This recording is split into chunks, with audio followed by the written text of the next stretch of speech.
Hi guys, and welcome to part 2 of my classic slasher villains ranking, where I rank all the movies of Michael, Jason, Freddy, Leatherface and Chucky. I've already done part 1 where I went from 50 to 26, and today I'm going to be finishing things off. I'm going to be going from 25th all the way up to first place, and I don't think we need any more introduction. So let's dive back into it and find out which film is in 25th place. I think we had 4 Halloween movies in part 1 of this ranking.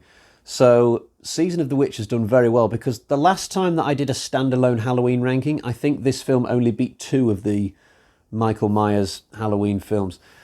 This is a film I ignored for a long time. Like, I refused to watch it when I was a teenager because it didn't have Michael Myers in it. There were times it would come on TV and I'd be like, nope, not watching it.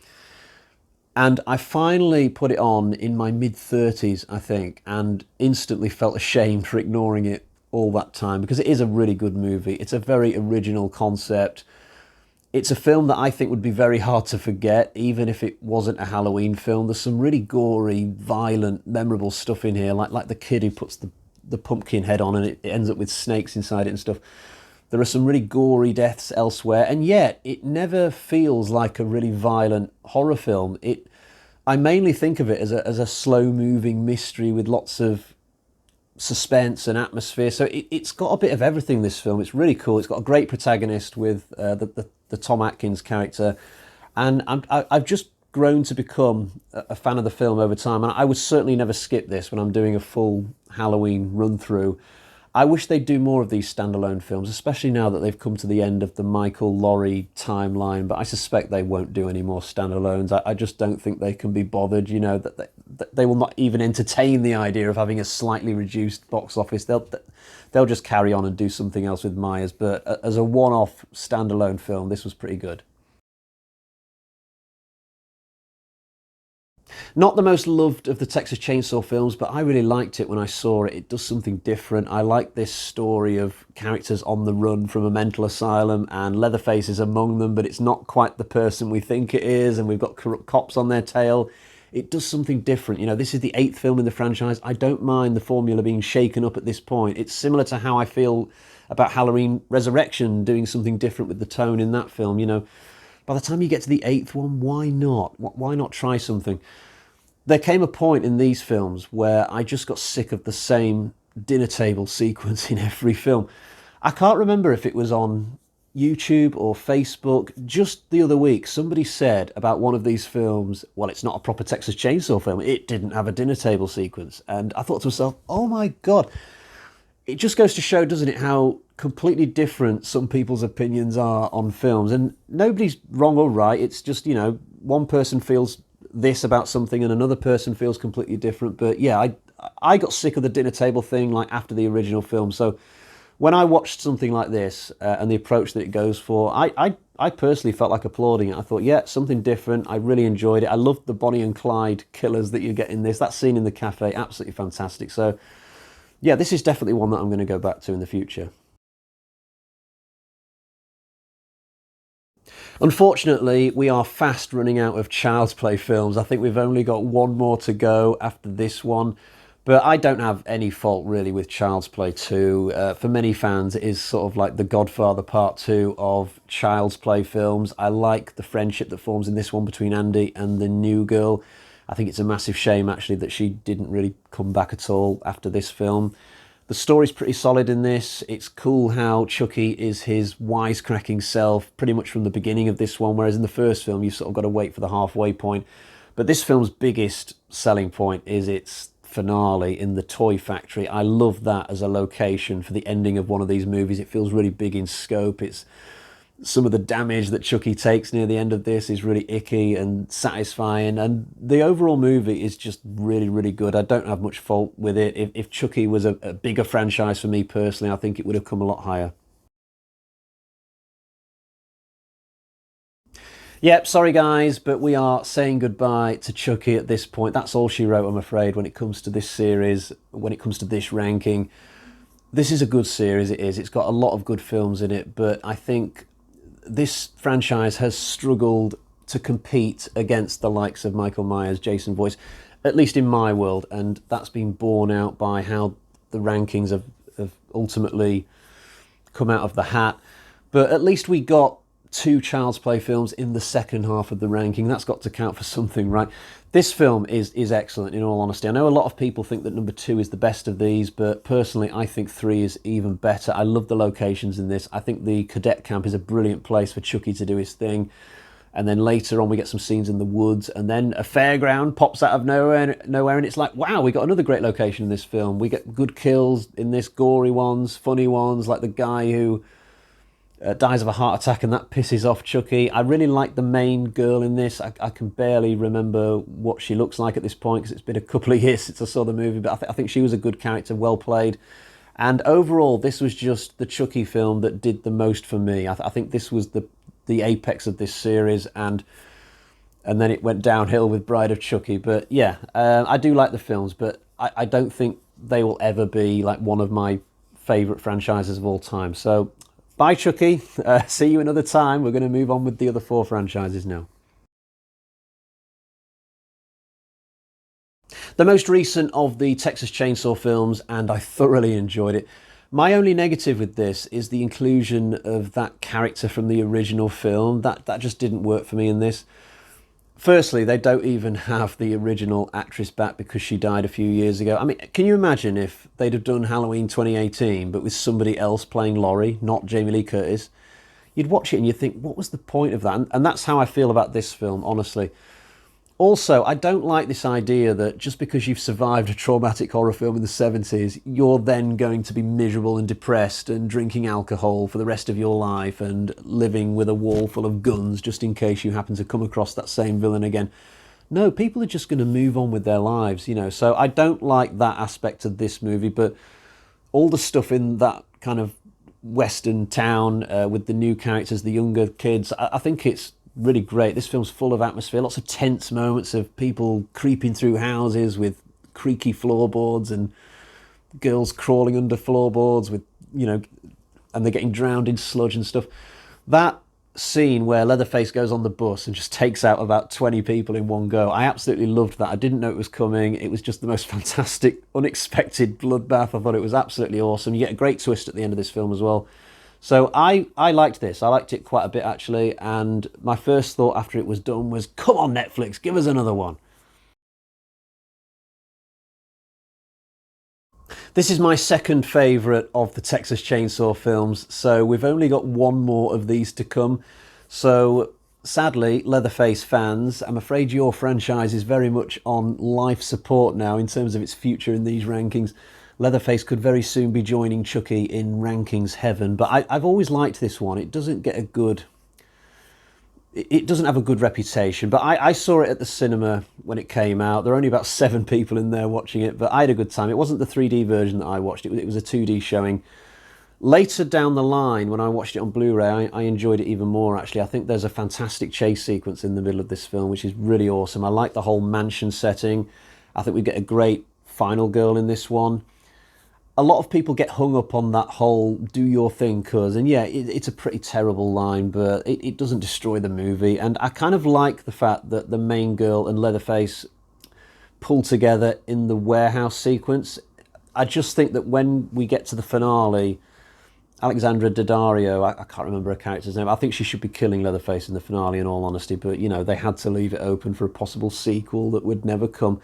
The climax is my only big negative about this movie, but the rest of it I think is really entertaining. It's got some good gore, good atmosphere, and for me it's an underrated one, it really is.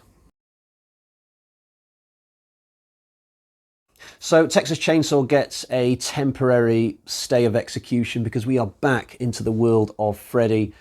I don't know if you would have noticed this, but this is our first Nightmare on Elm Street film since number 38. We've gone all the way from 38 to 19 without another Freddy movie.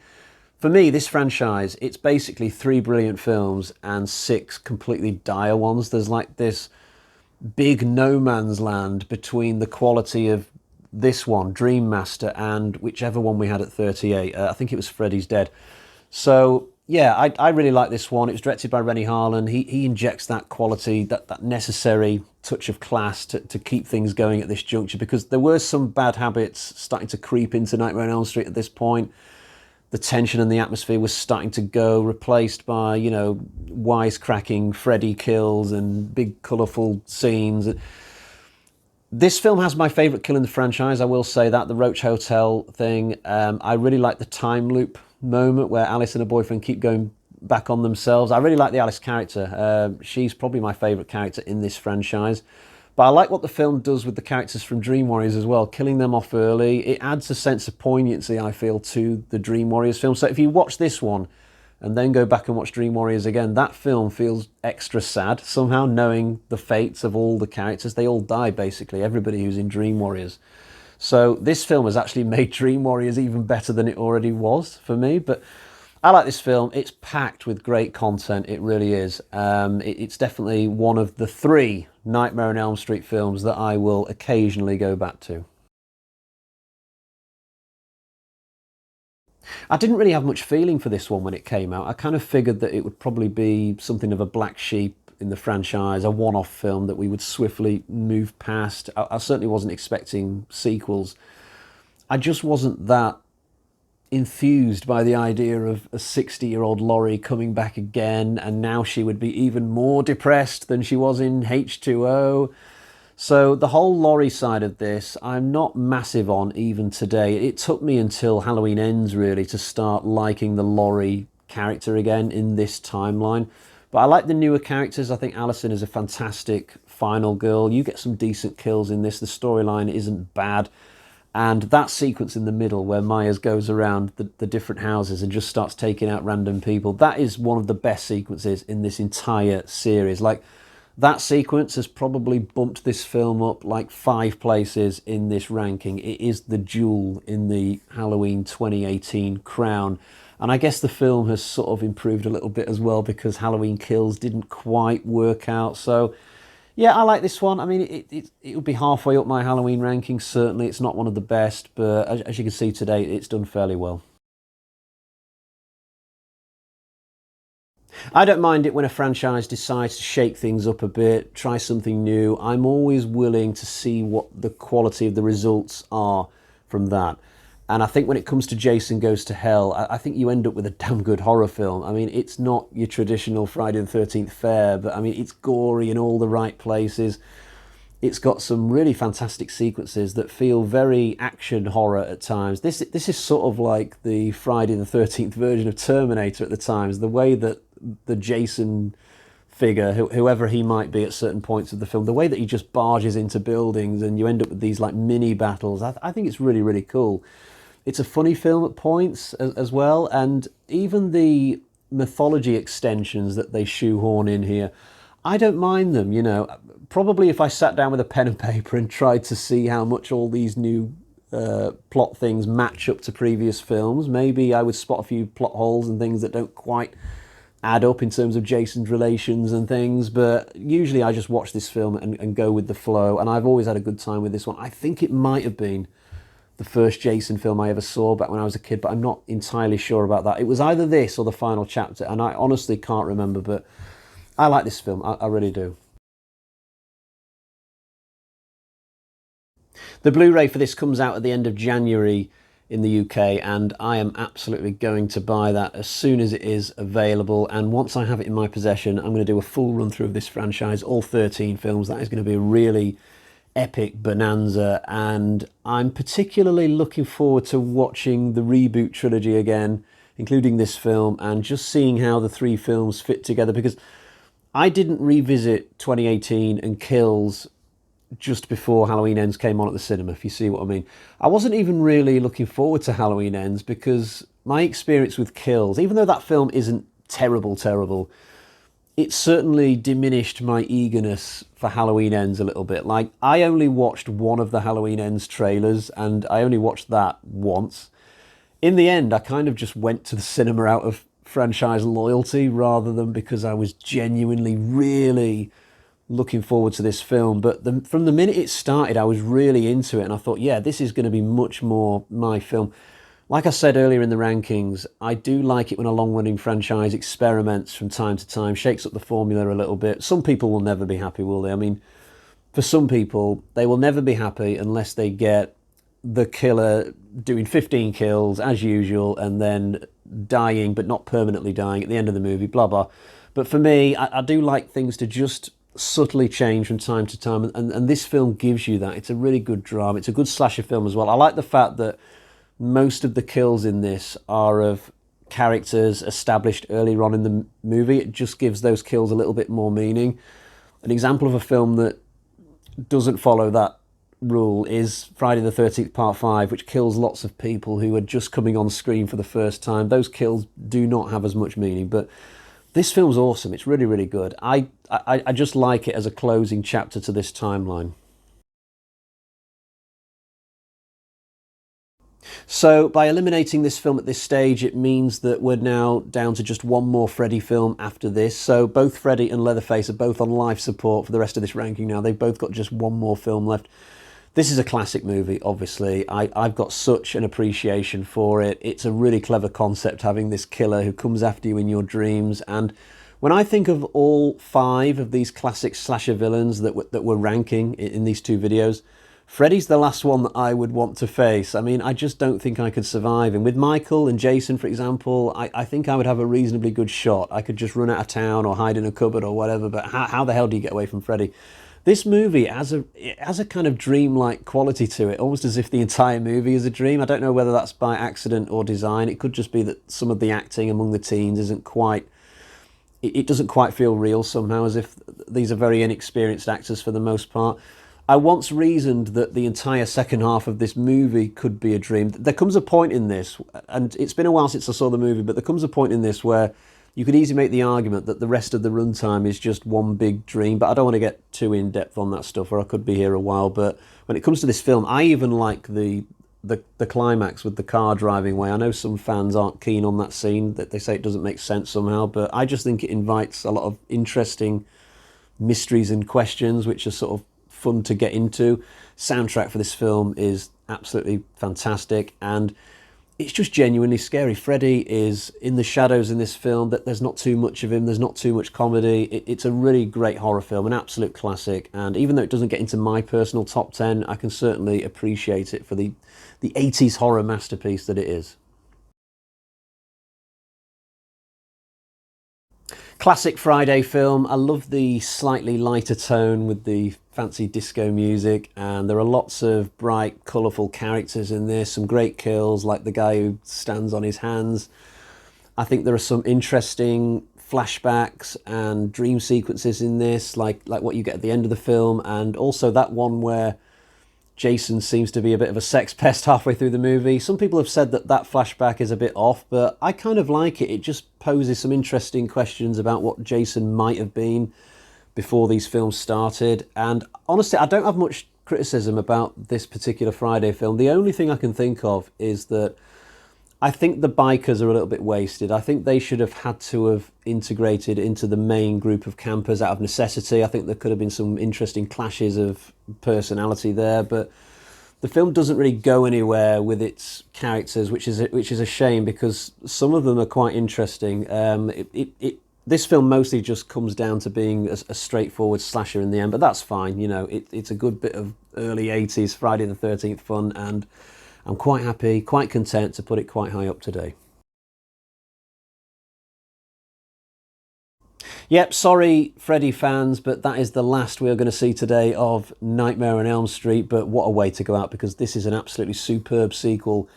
I love the way the kids in this film all band together at the psychiatric clinic place and go after Freddy.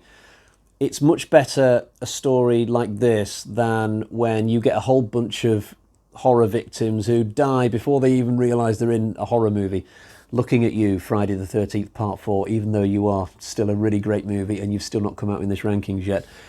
I like how Nancy comes back in this one, and she seems a lot more grown up than she was in the first film. She was a little bit too sickly sweet for me in that original Nightmare film. We get a great new character, the blonde, whose name has sadly escaped me. The only thing I'll say about this, which might be a little negative, is the backstory for Freddy that comes into play. I think it's this film and not the next one, where it's sort of revealed that Freddy is the result of like 1,000 rapists going after his mum or something. Some bullshit like that, completely over the top. You don't need that. It's fine this guy just being some creepy janitor slash boiler repairman who got killed once. Just leave it at that. You don't need some wacky backstory that doesn't really make a whole lot of sense. But there's some great kills in this film, and the whole movie is just bursting with really inspirational stuff all the way through it. Like the moment where the room starts coming in, the boiler room walls starting closing in on them, and little touches like that all the way through the movie. I really like this, and yeah, it doesn't make my top 10 on a personal level, but I can certainly acknowledge it for the legendary status that it has and so rightly deserves. So now that we are barreling headfirst towards the top 10, we are mostly down to Halloween and Friday the 13th movies, plus we have one Texas Chainsaw Massacre film as well. Nightmare on Elm Street and Child's Play, obviously both have been eliminated. This first sequel to the original Halloween is a very strong effort. The fact that it takes place on the same night as the original certainly helps. I love the atmosphere of the hospital. It's a great setting for a Halloween movie. Given the fact that this was filmed just 2 or 3 years after the original, there are some frustrating inconsistencies if you look hard enough, and certainly I'm not massively pleased with the treatment of the Laurie character in this. Firstly, she's in bed for half the movie, so I think it would have been better if they'd have taken one of the hospital staff, one of the newer characters, and made them the main protagonist. Also, the brother-sister thing, I mean, it's been talked about to death, hasn't it? It was a big mistake. It shouldn't have been in there. It absolutely just adds nothing to this movie. But just for the fact that watching Michael Myers stalk around these hospital corridors in the gloomy lights is so effective, then I was always certainly going to rank this film quite high. I think for most people, this will be in the higher reaches of their Halloween ranking. It's a really solid sequel. As with Halloween Ends, this is a film which has a big group of people who don't like it and a big group of people who do like it, and off the top of my head, I wouldn't even want to guess whether there are more of the naysayers or more of the supporters, in all honesty, but I am certainly in the band of people who really likes it. The first time I saw it, I was quite neutral. I wasn't sure what the hell I was watching, but I have revisited these zombie films, Rob Zombie films, I should say, many times over the years, and my appreciation of them just grows with the passing of time. I like the fact that they have a very different style and feel to all the other timelines. You know, if you're watching all these films in order and you get to like H2O, Resurrection, getting then to the Rob Zombie films, they just feel fresh and like a breath of fresh air. I don't mind the trashy dialogue that you get. I find all that stuff quite spicy. I wouldn't want that sort of dialogue in every single Halloween film, but just in this project, I think it's absolutely fine. And it's a very long film, this, but you get 3 very clear sections to it: childhood, the asylum, and then Myers stalking Laurie in the final part of the movie. And it's a really great Laurie that we get. I really love Scout Taylor Compton in this role. I actually think she's possibly better than Jamie Lee Curtis. I like the fact that Danielle Harris has been cast in this film as well. Most of the main roles that are done very well, actually. A different Loomis, but a very good Loomis. You know, I would never have believed that I could be given a completely different Loomis to the original and yet like this version so much. So I like the vision that Rob Zombie has shown when making this film. You know, it's not the perfect version of the Halloween story, having a Myers who is sort of moulded into a killer. I much prefer the 78 interpretation, but this is just a different vision. It's a different way of doing it. You know, we get to this point in the franchise, we've had all these films before it. Why not just do it this way, have a bit of fun with it, and then we can go back to the more traditional Halloween films after, which is pretty much what they did. It makes sense to me to put Rob Zombie's Halloween 2 very close to his Part 1, and I think that will be the same for most people.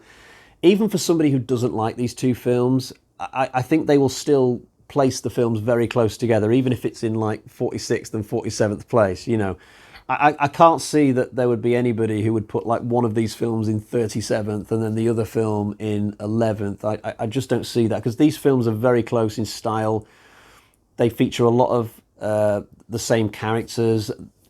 These two films are very, very consistent. I can't find many things that you can pick at, like you can with the 1981 Halloween 2, where you can sort of look at it and think, oh, well, Laurie's hair's not quite right. Loomis only fires 6 shots instead of 7. There aren't things like that in Rob Zombie's Halloween 2. I think there's been more effort applied in terms of making sure that everything fits in with the previous film. In terms of why I've just nudged Halloween 2 ahead of Halloween 1, just on feel, really. I think possibly the fact that the story comes to an end in this one and it's slightly more emotional, maybe that's part of it. I watched the version, by the way, where Laurie ends up in the asylum at the end. That's my preferred version of the film. I can't remember, though, if that's the theatrical or the director's cut. The hospital sequence in this is absolutely phenomenal. I know it's a dream, but it's still fantastic to watch. And the whole film just works for me. I just like the style of it. Even the stuff to do with like the white horses and all the flashy imagery of the Myers family in coffins and things. I like that stuff as well. It's just a film that I get and really enjoy. So yeah, Halloween 1 and 2, both of these Rob Zombie films, they are up my alley. So in my mind's eye right now, I can just picture the glee that Friday the 13th fans are feeling as yet another Halloween film comes out of the box instead of one of the Friday the 13th films that are left. But I do really love Halloween 6. I saw it for the first time on my 16th birthday. It was a VHS rental treat from my dad, and I absolutely loved it. I found it genuinely scary. It's got so many great kills in it. It was the theatrical version that I watched that night, by the way. And I've only ever watched that version ever since, actually. I've never seen the producer's cut, and I don't really have any interest in doing so. All that stuff with Tommy rolling magic rocks to make Myers freeze, it just sounds absolutely dreadful.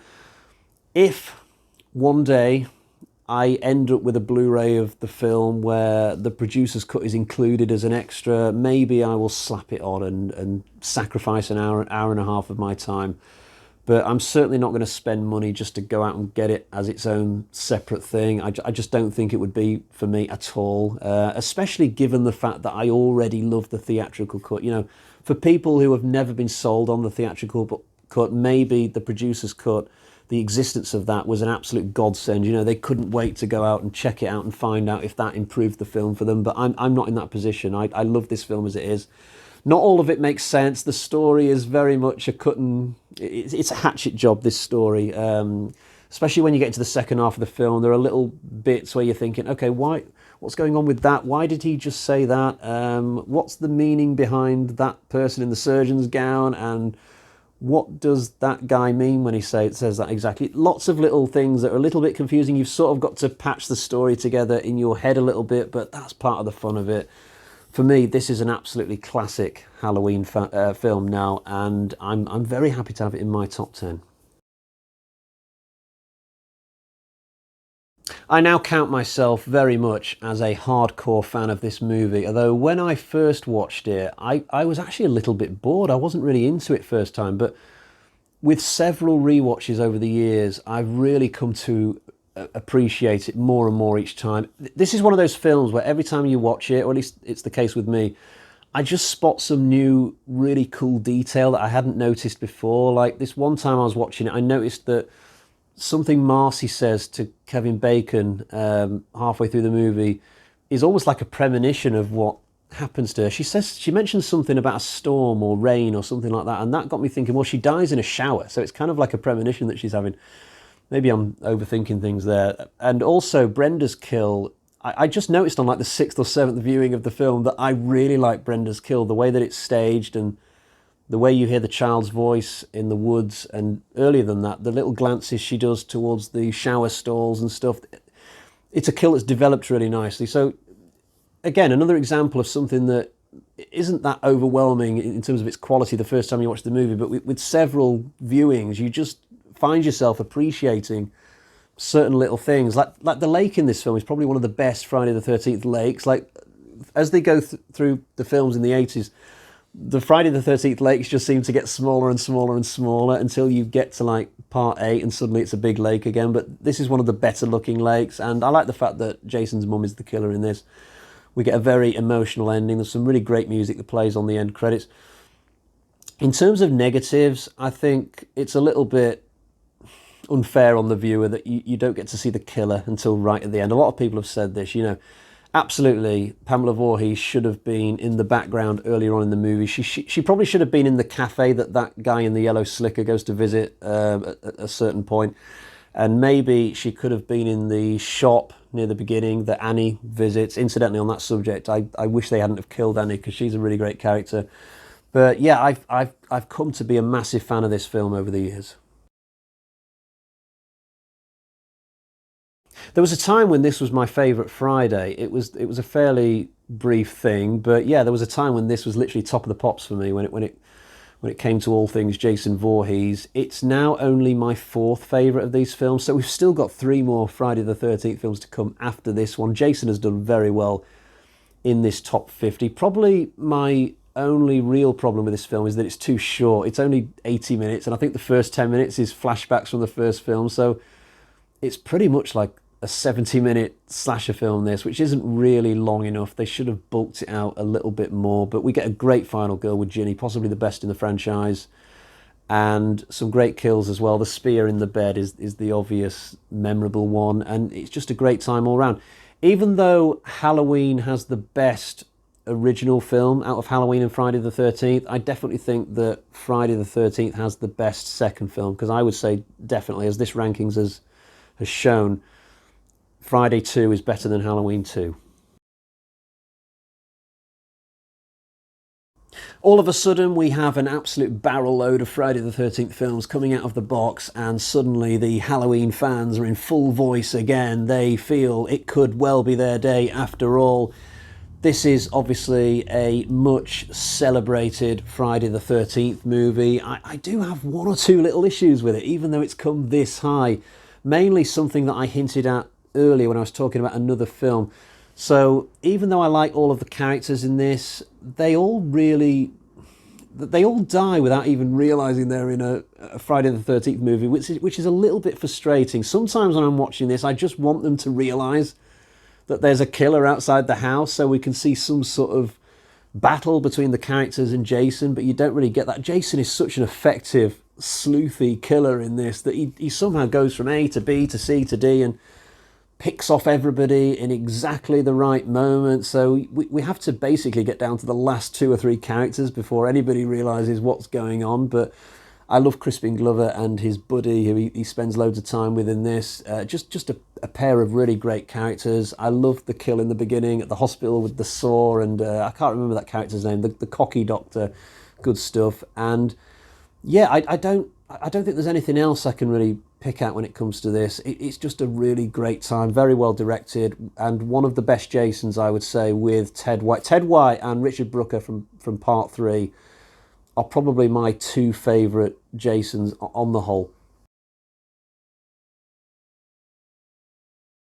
I first saw this film in the 90s when it came on TV. For some reason, they only used to show 2 Friday the 13th films on television, number 6 and number 8. If you wanted to watch any of the others, you had to go to the video store. They would just keep replaying 6 and 8 every single year, but luckily they were two of the films that I really like in this franchise. I don't really have any fault with number 6. I mean, we've reached that point of the rankings now where, as far as I'm concerned, we're only talking about near perfect movies, and Tom McLaughlin, who directed this, did such a fantastic job of reinventing the franchise. Zombie Jason is a hell of a lot of fun. I mean, I liked the more human Jason that you get in the earlier movies, but Zombie Jason is fun as well. There are great kills splattered all the way through this. I like how the film is a little bit lighter in tone than some of the previous ones, but it doesn't quite go into the territory of horror comedy. I wouldn't have liked that, but certainly there are a few times in this where you can't help sort of giggling to yourself at certain things. I love the paintballing sequence. I love the main characters, Tommy and Megan, and that scene where the RV tips over. I've always said that at the exact moment where Jason stands on top of that thing, just looking out at the woods. I think it would make a great poster. I would love to have a poster of that in a frame in my living room, a really big version as well, but sadly I don't think the wife would go for it, even if that product did exist. But yeah, this is just great entertainment, it really is. There was a time in the 90s when literally this was my favourite film of any genre. I can still remember when I persuaded my dad to let me rent this. It just blew me away, honestly.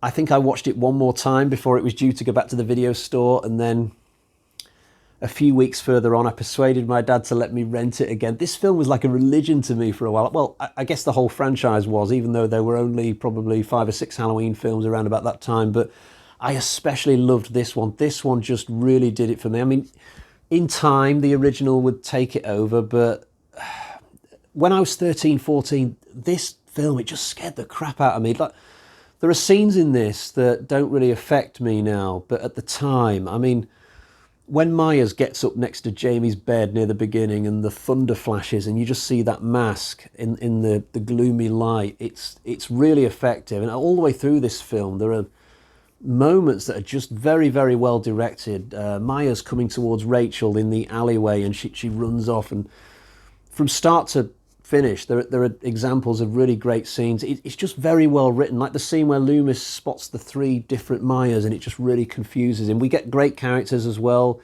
I think Jamie is absolutely awesome, this Rachel as well. Even the side characters, Mika, Brady, Kelly, the whole sequence where the characters have to go to the top of the house because Myers is chasing them up there, and there's that little to-do on the roof. And the ending, when Jamie turns bad briefly because part 5, she's completely healed. What a fantastic closer to a horror film, one of the best there's ever been. And Donald Pleasance really amplifies that scene because the passion he puts into his freaking out, it's just the most awesome end to a film. And when I think back to my 13-year-old self watching that film, it just blew me away, that ending. I went to bed like thinking, wow, you know, that was just an amazing film. So yeah, this was always likely to come very, very high in this rankings for me. So it took a while, but we finally ejected our final Texas Chainsaw film. This is an absolute masterpiece for me, a very different type of film from Halloween 4. I don't have the same history with this film as I do with Halloween 4. I don't think I saw this until the middle of the noughties maybe, but when I did, it absolutely blew my socks off. I mean, it's just phenomenal. I highly doubt that Tobe Hooper intended to make a film as good as this, but Jesus Christ, it is something else. I mean, it feels like real horror, and in a good way. I can still hear the screechy sound effects that you get in this film in my head, like when the one character goes in the room full of bones. It's such a scary experience to sit through, honestly. And it's as if whoever wrote this, well, I presume Tobe Hooper wrote it as well as directed it. It's as if he sat there and thought, right, okay, so I've got these bunch of characters over by the freeway, and then I've got this house with these lunatics over here. How would the story play out from here? Well, yeah, of course they would go in one by one, and it would end up like that. First time I watched it, I thought to myself, seriously, the characters are just going to wander in one by one until we get one left? But on repeat viewings, you just realise the absolute ingenuity of that. There's not some artificial way of changing it up each time. You know, it does play out like a real situation, a really terrifyingly believable situation, that these characters are sort of wandering into this spider's web and they don't know what the hell's going on.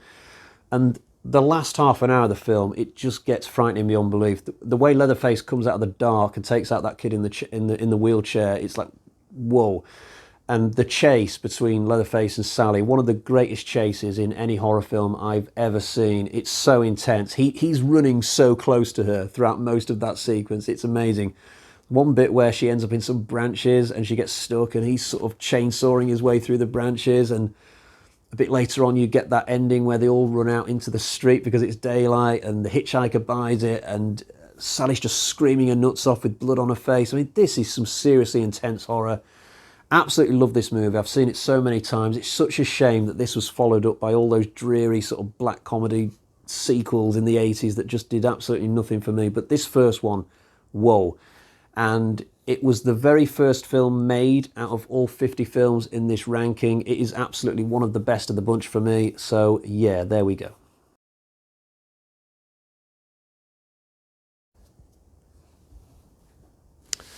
I know. I know.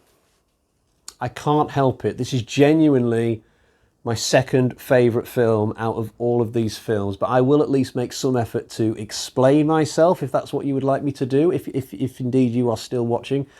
So I think mainly it's the fact that I watched this when I was literally 13 and it genuinely scared the shit out of me. I mean, I was of an age where something like this could really cut through, and it did. This was like the most epic roller coaster of a thriller for me when I was that age. I just loved it. I didn't know when it was going to end.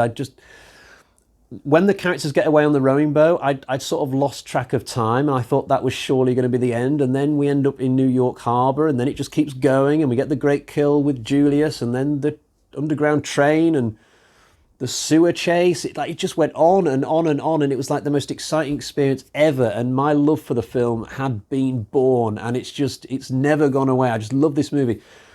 The things that bother people about this film just bounce off me, like this whole thing about, most of it takes place on a boat and it's false advertising.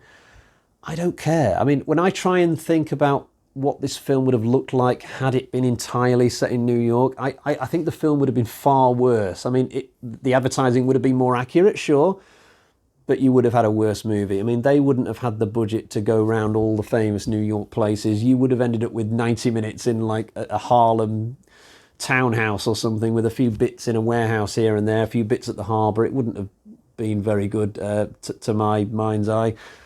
I like the stuff on the boat. I think it's a good place for Jason to do his thing. It's all very exciting to me. I like the main character, Renee, and her backstory with Jason. Most of the other Friday Final girls don't have that level of backstory. I think it's really cool.